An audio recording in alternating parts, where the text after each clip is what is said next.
Good morning, my people. You're welcome to today's political discussion. Today is the 3rd of December, 2025, and we are still discussing Nigerian politics. Now, the United States is asking Tinubu to declare Sharia law unconstitutional in Nigeria. Wahala. The United States is asking President Bola Ahmed Tinubu, they are putting pressure on Tinubu's government to declare Sharia law unconstitutional in Nigeria and also disband Hisbah Commission, Hisbah Police, Hisbah Commission, disband Hisbah in the northern part of this country. This is one of the conditions they are giving Tinubu to cooperate with Nigeria on security matters. So they must have to declare Sharia law unconstitutional. That is one of the demands that US is giving to President Bola Ahmed Tinubu. Northern politicians, they are in big trouble. The northern political class, northern cabals, they are in big trouble. You see, there are 4 things that make northern politicians relevant in Nigerian politics. I repeat, there are 4 things that make northern politicians, the northern cabals, relevant in Nigerian politics. Number 1 is Sharia. Without Sharia, these northern politicians would not be popular at the federal stage. You see, they use Sharia to conquer the population of the north. They have the elite class. So they use Sharia to put everybody under bondage. They use them for elections. They use them to do all their biddings. And they now use that one to prepare themselves at the federal level. So without Sharia, northern politicians will not be relevant. Number 2, political power. Without political power, northern politicians would not be relevant. Just within 2 years or 3 years, that some cabals in the north, Tinubu have to sideline them. Within 2 years, they went to form a political party. They went to form opposition. They started criticizing Tinubu's government.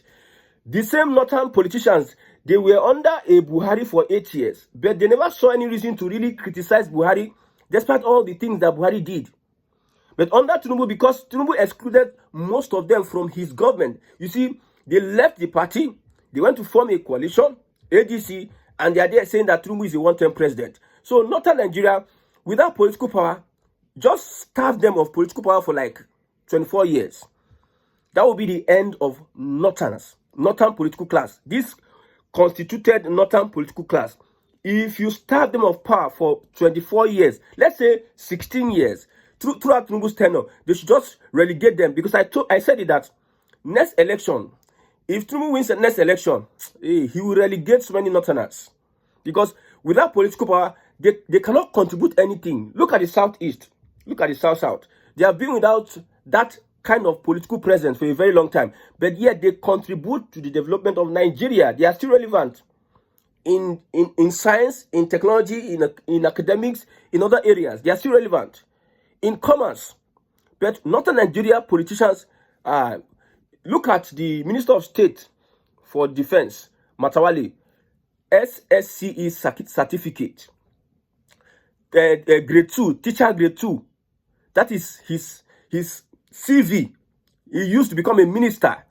He didn't go to university. He didn't go to Polytechnic. Teacher grade 2 and SSCE certificate. If we had a level playing ground, even that Matawale would not even be a classroom teacher compared to some southerners. Yes, that's the truth. So without political power, they cannot be relevant. They cannot play a fair game. They cannot compete with southerners. In reality, we are not saying that there are some northerners, educated northerners are there, but in their numbers, their political class seems to be irrelevant if they don't have political power. Number 2 is terrorism. They use terrorism to terrorize everybody and become relevant. You see how Buhari and co threatened a Jonathan through using terrorism to threaten Jonathan to get to power. You can see how violent they are when it comes to, and the North wants to take power. The North wants to do this. You see how they sabotaged Jonathan's government. You see how many leaders, Southwest leaders, they killed because terrorizing, hostility, killings and everything, being so physical, is one of the ways they use to become relevant politically. If not for that threat, if not say Jonathan is fear, and not for that threat, Erufai and Buhari gave to Jonathan, and they meant it. Even that terrorism tendencies, they will be nowhere close to the corridors of power, I bet you they would be nowhere close to the corridors of power, because terrorism is their thing. If you stop terrorism in northern Nigeria will northern politicians will be incapacitated. I tell you, they use terrorism to put fear in your heart. They use terrorism to win elections, just like an allegation on Hope Uzodinma. Politically now, you know that IPOB in the southeast is like, if you're an IPOB, you're a criminal, just like that. So what Hope Uzodinma does is that if you are his political rival, he will tag you IPOB. You can see how he's terrorizing you with that kind of politics, that kind of game he's playing. IPOB, then police comes to meet you, allegation on you, you are arrested, you are taken to court, you are not in the political scene. He now does his election and wins his election. That's what the politicians use in northern Nigeria. They use terrorism against their opponent. They say the bandits are our sons and daughters. That's why you can't explain why a local government chairman, a governor, will be giving money to bandits. If not that they are working for them, if not that they are on the same page, how would you be giving money to bandits? How would you be having peace deal with bandits? To what end? Are you having peace deal so that they can stop killing? Or have you come to the conclusion that if you are having peace with bandits, it will amount to peace? They know what they are doing. They are using them as tools to hold on to political power. In the southwest here, it is Igbo this, Igbo that. If politicians in the southwest want to win election, they'll bring all those tribal sentiments. That is the same way. See, almost every politician in different regions know how they win elections, know how they become relevant. If the APC Lagos didn't use this tribal sentiment, they will not become politically relevant. Because normally, this tribal sentiment worked for them. Many people looked at the sentiment and refused voting for who they wanted to vote for in the first place. You can see how Tinubu lost Lagos to P2B because of those sentiments were not very clear. But now after then, the APC propaganda wing started work 24 hours 7, even 25 hours. They were working day and night to make sure that they push that propaganda of Igbo want to come and take this one, Igbo this, Igbo that, trying to poison the minds of people. That is the same way with northern Nigeria. Without terrorism, they cannot. Don't let anybody gaslight you. Those ones, you see, Nigerians are easily to deceive. They'll just come and say one thing. Somebody will come and lie, and you say he has said it now. No. Don't look at what these politicians say. Look at their actions. Look at the results.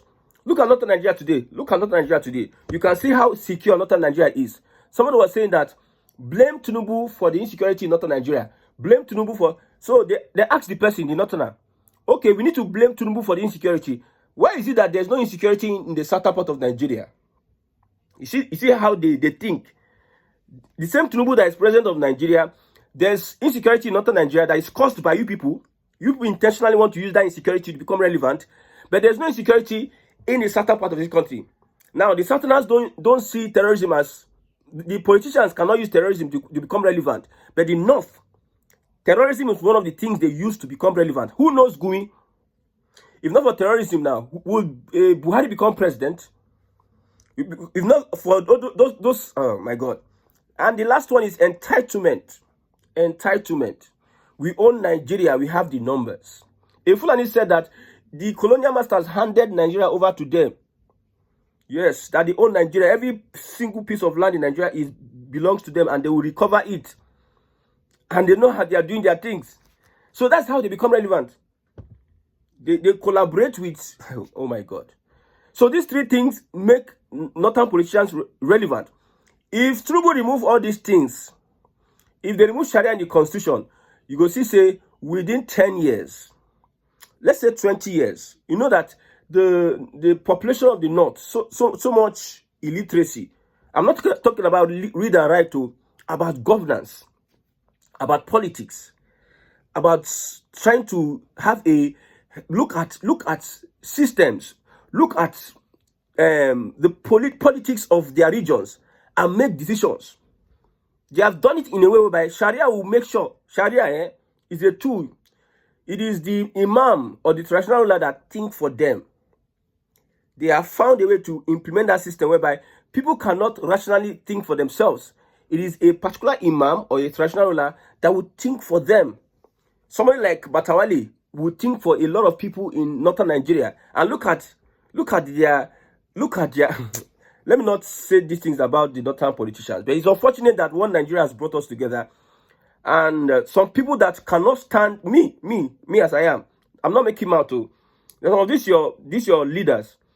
If we are in the same environment, because the Nigerian system has been unfair to many of us, to many people, many potentials. I see many potentials.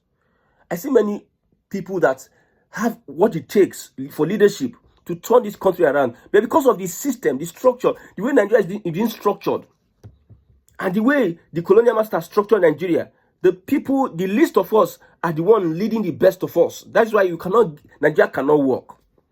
All these pastors are praying. Pray for Nigeria to work. Nigeria, you have been praying for 40, 50 years. How far now? What did happen? Even the people that think that Tinubu will fix Nigeria, he's not fixing Nigeria, he's restructuring Nigeria. And what will lead to where we are going last, everybody in our regionalism. If he tries fixing Nigeria, that's when he will. If he tries fixing Nigeria in the context of let us come together, let us build, you will see that he will fail. I'm not praying for him, but these are the facts. It's like a formula used to solve equations in mathematics. There's a formula they use to solve equations. You want to say, no, let me look for another formula. No, that formula, the formula of fixing Nigeria will make every president that tries to fix Nigeria fail. It is not a cause, it is a fact. So, if Tinubu take away Sharia, it takes away relevance from these northerners. And it must happen. It must happen. You just see it. See, one thing Tinubu is doing is playing politics. And now the northerners, they have understood that this Tinubu is a dangerous person. They now understand. But it is too late, my brother. Political power they in hand. Southerners, they everywhere. Key positions. If now one run mad, we run mad with you now. So, if Sharia law is not put an end, let me not even advise northerners. Let's move on. The northern political class have used these systems, that is Sharia and terrorism, to become relevant and put northern masses under control. What Tinubu is doing now is that he is careful with Sharia because of political reasons. Like I told you, top 3 things in Tinubu's mind. Number 1, he wants to become president for 8 years. You cannot stop him. He can abandon restructuring. But for that presidency, 8 years, he can go complete his 8 years. But the trick here is that it is that 8 years that will help him build his political empire and also restructure Nigeria. So using one stone to kill 3 birds. That's what. So that 8 years is number 1. He will do everything he can to make sure that he completes his 8 years. If the Fulani gather today to stop him from restructuring Nigeria, but that is winning next election, he will do everything in his power. Everything. You see, the appointment he's giving now, political appointment, is for election purposes. So he's giving somebody renewed hope ambassador. He gave Okowa, a vice presidential candidate, a former governor, renewed hope ambassador of South. He's giving different politicians ambassador of renewed hope, ambassador of renewed hope. These are political calculations that he's using to put himself in political power. He believes in structures. He wants to make sure that that southern structure, he capture them. No breathing space for anybody. No breathing space. The only breathing space that the opposition can have if they have a southern candidate that runs on a different political party. If P2B runs on a different political party, it's going to be a problem for Tinubu. Some people will not agree. But when it happens, it will happen. The APC themselves, the APC think tank themselves know that Jonathan, Tinubu, we should not allow Jonathan, Obi, we should not allow them run on a different political platform. I'm not supporting Tinubu because as I'm saying is, oh, this boy, he doesn't want Tinubu, Obi to become president. No, I'm telling you the political calculations on ground, the strategies these people are using. So it should be Atiku. The APC, they want Atiku to become the face of the opposition. Atiku cannot be vice president 2 times now. He cannot swear oath 2 times. He did 8 years under Obasanjo. So the movement Atiku is doing in that political party is want to become president. The kind of effort he's putting, you think Atiku will not say, okay, let me sit back as a godfather. Let me watch my boys, P2B and Erufai, or P2B and whoever becomes president. And no, Atiku is not ready for that. So it is automatic that Atiku will come as the president of the opposition. That is the ADC. Like I said, Tinubu does not want a southerner to have a political party in the person of Jonathan or Obi. That is why they are doing everything they can to cripple any Labour Party. They reject Obi. PDP will never collect Obi because even Wike is fighting for control. If Wike loses control of the PDP, he becomes irrelevant. PDP is tantamount, the control of PDP is tantamount to Wike's relevance in Tinubu's circle. The control, the influence of PDP is tantamount to Wike's relevance in Tinubu's circle. If Wike loses the control of PDP, he becomes irrelevant by 25% in Tinubu's circle because Wike is needed for elections. They know his influence in the Nigerian judiciary. They build house for judiciary up and down. So looking at it critically, let's even divert. Tinubu is careful with Sharia because of political reasons. If he declared Sharia law unconstitutional, he would have pushed northern cabals to the wall. This is going to happen, but let's look at it. It's likely going to happen when Tinubu wins next election. That's my speculation. I don't know everything. Not everything I say would be accurate, but I'm telling you my opinion. I look at the situation and I analyze it like a political scientist. A political scientist analyzes situations. That's what I'm doing. Yes. So if he declares Sharia unconstitutional, that is the beginning of the end of these northern cabals, this northern hegemony, holding northerners in bondage. Sharia breeds extremism. Sharia breeds Ahmadiyya.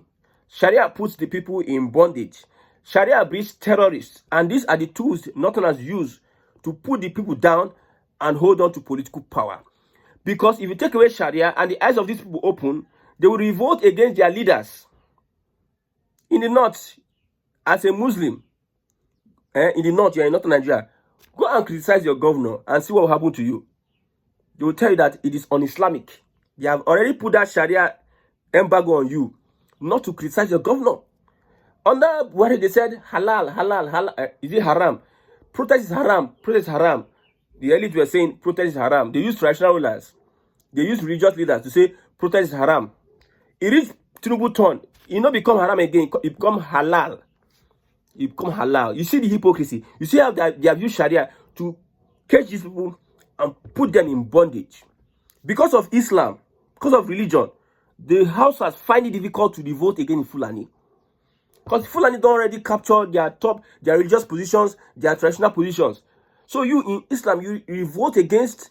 We Muslims don't do like that.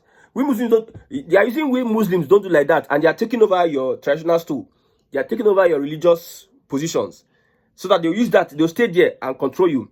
They will never allow an Hausa person become Muslim head in Nigeria. They will never allow you have influence traditionally against the Fulani.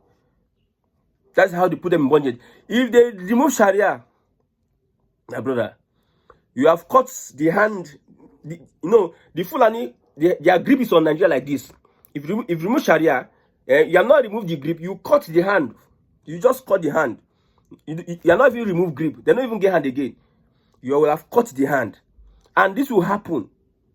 This will happen. And I'm going to sit down here and see how irrelevant the Fulani will be so that we can restructure Nigeria. I'm not against the Fulani, but I'm against the fact that they don't want Nigeria to progress. They don't want us to breathe. And they have shown it for the past 400-500 years that it is in their DNA to make sure that they give us sleepless nights. They make us slaves. The Arabs have been making Africans slaves before the Europeans even came in. The Arabs, these people, they have been taking Africans as slaves before the Europeans came in. This slave trade, the Arabs don't do and sin before even the Lord Lugard and co. So it tells you that this people is in their DNA.